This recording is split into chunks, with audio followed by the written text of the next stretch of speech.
Tim. Yeah. What's your topic? So my topic it's a weird one that would be a lot more fascinating if I actually had any science or anything to back it up. Awesome. But it's me, so I don't. Yes. If I was Colin, I would start this topic off by saying, so I read an article. Sure. But instead, I'm going to start this off by saying, my girlfriend talked to me about a documentary based on a book that she watched. And I'm going to present some things to you. Okay. It's called Freakonomics. I don't know if you guys have heard of it. We've heard of it. Or seen it or watched it or anything. And it's kind of like a look at how random things relate to other things, right? And there was one thing she was telling me about. There's like sumo wrestlers, and they did a study on the win to lose rates, and like they ended up finding out like some crazy underground black market of sumo wrestling bets going on that actually affected the win to loss ratio or whatever. She was then talking to me about the Zika virus, which is this thing. You might have heard about it. It's a big deal. Fucking up places like Brazil, right?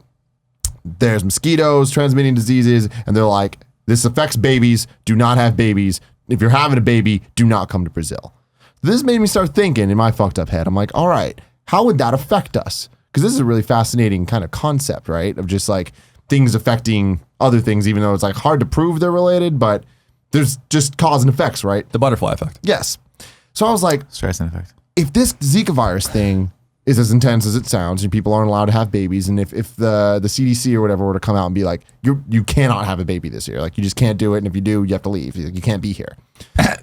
During the presentation, I pow right in, and I have these wings on my back, and I mean the silver suit. I'm like, I'm from the future. He's serious. So you know what, Greg, you can't have this power. You're clearly not mature enough to deal with the power of teleportation. I just be America's house guest. They'd be like, oh, it's just Greg. Don't worry about him. So you're not allowed to have babies, right? That's like, all right, fine. If that were to happen. Sure. My thoughts are, what effects would that have on the future? Like, would it really be that big of a deal? And I was like, I don't know, how would it affect? And I was like, there's going to be a year where there's no third graders. Sure. That sounds stupid, but that can kind of fuck things up, you know? It's interesting to think about. There's the second graders and there's the fourth graders, but there's no third graders, which also means there's no third grade But what if teachers. someone skipped a grade? Because There'd be one third grader. I gotta go awesome education. I think we can all agree there would probably be way fewer third graders. That's true. Yeah, you're talking about the future. I'm more, and Colin, before you go, answer me this, and then come back and talk about it. I'd be more interested in the immediate effect. Like, because they're saying, the CDC saying, they're not urging you. You're saying they're saying don't There's have kids. no babies. Like, you're not allowed to have babies. One child thing in China or whatever. So, what, I mean, the government did that. Could they do that here? Exactly. Okay, just making sure. It's Brazil. I don't know what Brazil's Oh, I know. Oh, constitution is. no. I'm not saying like this doesn't make any sense. I'm just saying I'm using this as America. Let's we're in pretend it's America. Let's say that like Fucking Obama says we the have to thing do is, it. I mean, it's if you do this, the baby will die. Like that's the thing. Okay, I was gonna say because there's no way that our entire country would agree to stop having we don't kids. agree on anything. We don't have enough education and enough information and enough actual birth control for that to actually ever be the case in a 318 million population. It just wouldn't happen. People just would disregard it, or they would fuck up, or there's mistakes that happen, and it's just what happens. I don't know. It would be interesting, but I don't think like there are parts of Europe and there are parts of that you hear about that people just aren't having kids and the economy is dying.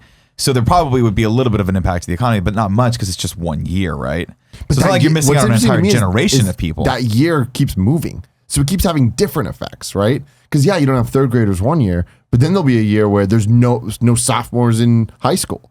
You know, like and how's that different? And like then that affects like, all right, there's nobody on the JV varsity, or I don't know how sports works. There's no JV people team. on one of the teams, They would right? make it on the freshman team, yeah, the freshman team. But then eventually There's it's no like kids on the Weewaskok Chuck or whatever the hockey. The squints? The squirts? The squirts. yeah. Colin's hockey team. It's a point where it's like, all right, then it affects like the NFL. Because there's a whole year of people that aren't there, and I guess eventually it balances out. that's the thing is that when you start getting into professional sports, it wouldn't affect it that much because most of those people, like Range. they like I think what is it? Oh, we need Colin for this, but basketball, I think you have to at least get to your junior year before you can be drafted. Football, I think you can go straight out of high school, so it wouldn't matter necessarily. I think it's beyond actually that the point. inverse of It's that. the opposite. Yeah, because LeBron went right from high school, but I think they've changed that. Football, I think it is you have to play at least. No, I don't know. We need Colin. You're right. Yeah, That's a good question. that's a You don't know question. sports, right? I do not know sports. Nerds unite. Yeah. We're good. But I thought that I honestly think it would probably have better repercussions than more negative repercussions. what? Well, we don't have an overpopulation problem in this country though. But in other countries that it would probably help because it would decrease the amount of aid that was coming from the government and probably stoke the economy a little bit. I heard another fascinating stat that like in places if you look at areas that have better education and easier access to birth control for women, specifically for women, those areas tend to be economically more what? I love the chat because everyone acts like they're an expert and everyone is saying something different. Oh, okay.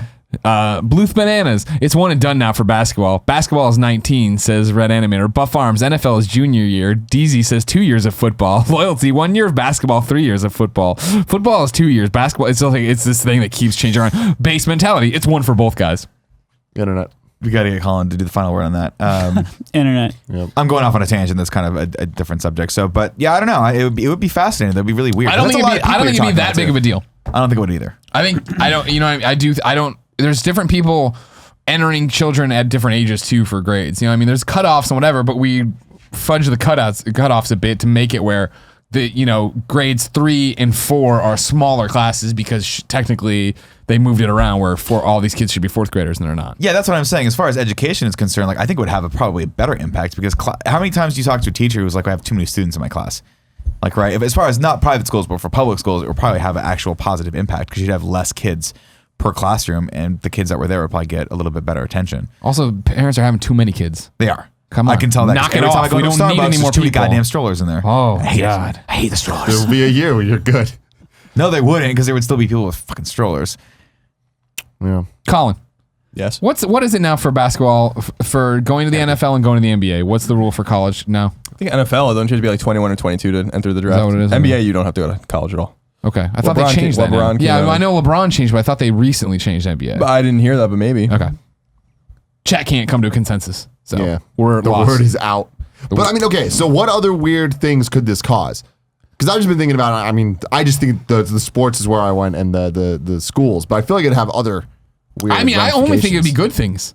I think everybody should fucking chill for a second on all these goddamn kids. I don't want any of them. And maybe other people would if they take a second to stop being all pre-programmed for their nuclear families and whatnot. They chill out, wake up on a Sunday, they go to brunch, and they're like, you know what, honey? This is pretty good. I'm glad that the West Nile virus is back.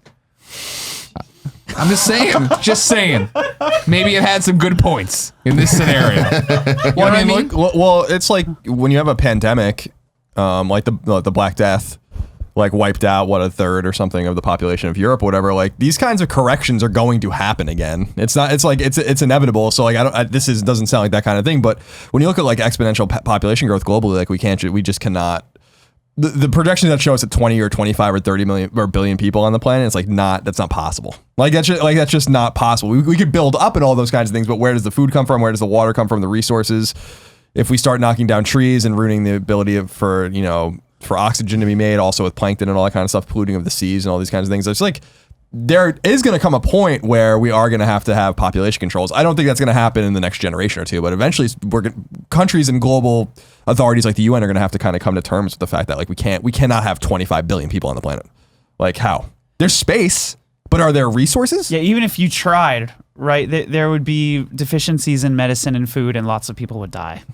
Yeah, So absolutely. you could try to get to 25 billion, but like literally you couldn't get there. And it would be a lot of suffering and pain on the way.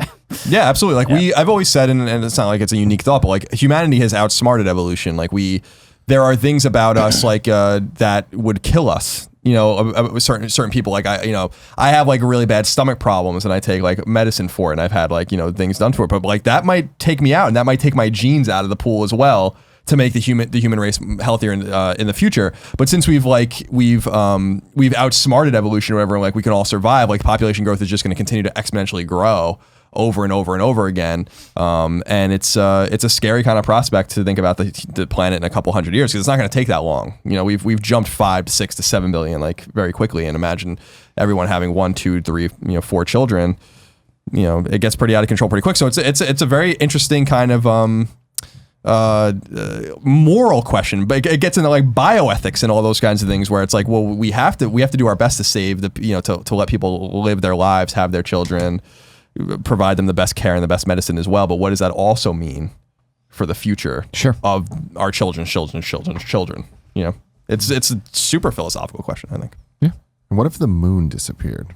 Nope. I don't want going down that one again. Bad. That one never happened. Show me the chat because I want to see what they probably. I bet you some people are saying some pretty interesting stuff. Yeah, see, I want to see. I don't know if you guys touched on the idea of the generational gap. So I don't think They're one still year would arguing matter. about football. Yeah. Actually, it's years out of high school, not college. You can redshirt 1 year in football. Let's There hope you go. SpaceX can get us to Mars. That'd be awesome. That would be awesome. Private corporations will get us there. Deion Troy J until the sun blows up. That's not going to happen for 5 billion Billions. years. yeah 5, Yeah. 6, 7 billion years. Yeah. No, the interesting thing would be more like what happened if that happened for an entire generation or two. That, I Yeah, think, would that's be- a more that would be fascinating way question, more, like, for sure. not more fascinating, but I think that would be more. I think more hazardous to the economy because then you'd actually have you'd miss out on that whole like generation as it moved through into the workforce, into the people that have to do the minimum wage jobs, then to that middle management position, and then to the people who are supposed to be leading the companies. You know, like it'd be crazy. Although that'd be, you know, I guess Medicare would be a little bit less taxed on that one, but if it's even going to be around by the time the generation hits. But anyway, I don't know. Well, think about like we have 320 million or so people in the United States, and we have a surplus of food. Like we're still a significant breadbasket for the rest of the world. So imagine, you know, but like China has 1.2 billion people and does have to import some food, although they can feed themselves. But then a country like North Korea, 18, 20 billion people, is super impoverished, imports almost all of its food because it can't feed its people. Its people are eating like bark off of trees and shit like that. Now imagine if you have like you just grow all these countries and just multiply them by 2, and then like what happens to the surplus of food and what happens to like the surplus of fresh and clean water, and how does like do you have to have desalinization plants up and down the Pacific Ocean in the United States in order to you know, give water to the growing population of the United States, which is now 500 million people or 600 million people, and how does that then affect the ocean when you're dumping hyper salted water back in and all of the pollution back in from desalinating? Then like how does that affect the plankton and its ability to create oxygen? And then like all of these kinds of things, like it's a butterfly effect, like you were saying. It's not something that's necessarily going to happen. I'm certainly not an authority on it, but it's like super complicated when like we've gotten so smart that we can't help ourselves now. You know, like we've gone beyond, you know, and this gets into all sorts of other shit. Like we're talking about with Ray Kurzweil and the singularity and all that kind of stuff too. So It reminds me a little bit of the housing market crashing, actually. Sure. Like it's this system of so many interconnected parts, and then there's the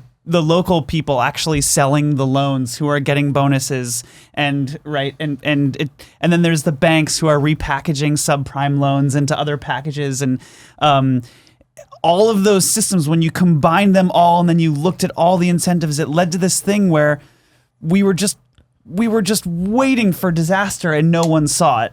And then disaster hits. When you have like a system that has that many moving parts and is so complex and there's so many potential points of failure, if one fails, that can trigger multiple failures in other parts of the system. You can have like these catastrophic things, like when millions of people lost their jobs, and you know that was a tough zone. It reminds me a lot of that sort of question. Is like, wow, here's this complex system. One thing can go wrong, leading to just like catastrophic systemic failure. It happens. I mean, what was it? 1815 year without a summer, when a huge volcano erupted around Indonesia, and the entire global climate went down like 3 or 4 degrees, causing like crop failures across the world, people dying of starvation.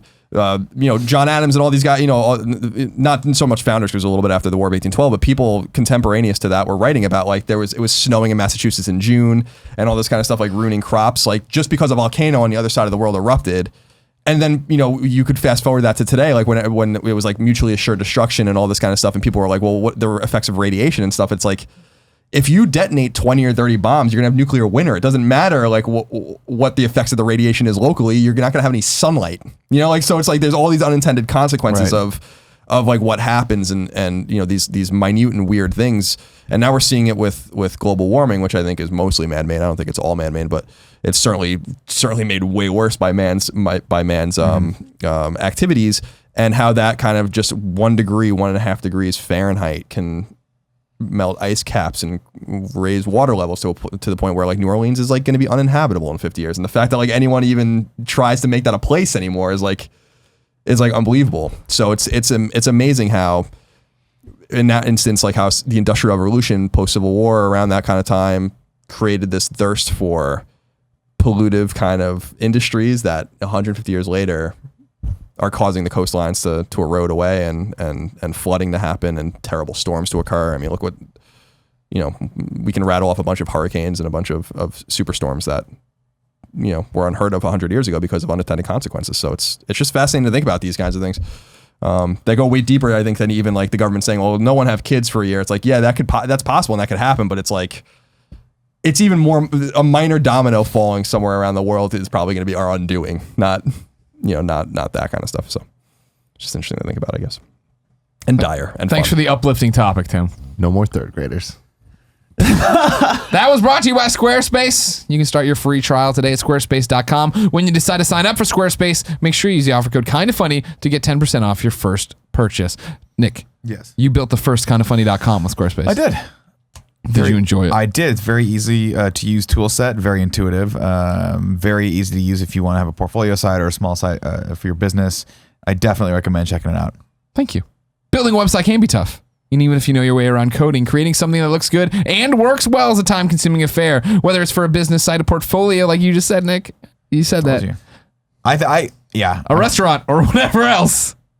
I was gonna say I want to transition my personal site over there, but I'm just too lazy to do it. But It's I can easy. do it very, very. You could use this code too. the Kind of funny. At Squarespace checkout. end is easy. It's transferring the URL over from my other piece of shit domain server. Oh wow. Okay. And getting Well, it over there. It's a whole big deal. Anyway, start your journey on Squarespace. Do yourself a huge favor. Not only does Squarespace provide you with intuitive and easy to use tools to create your website with Squarespace also has state-of-the-art technology powering your site to ensure security and stability. And you can trust in Squarespace for your website needs when millions of people and some of the most respected brands in the world trust them too. You can't beat the ease and simplicity of Squarespace. Squarespace gives you 24/7 online support and a beautiful website.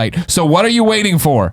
Just like I Know What You Did last summer. Start a free trial with no credit card required and start building your website today. When you decide to sign up for Squarespace, make sure you use the offer code KINDOFFUNNY to get 10% off your first purchase and to show your support for us. Kinda funny. One word is the promo thing. One word is the promo code. Kinda funny. Squarespace. Build it. No! Beautiful. Finuti. Finuti? What is? I don't know. Where is that? Is that Finnish? Is that you're saying Finnish? It might be Finnish in Italian, or I may have just made it up. Finito. Finito, that's what I want. Not Finuti. Finuti. Italian for Finnish. It's Swedish. It's northern Swedish. Oh, it's one of the words we learned today. Northern Sweden. Right. Yeah, Northern that's, Sweden. This next Yeah. topic's really going to uplift. I can feel it.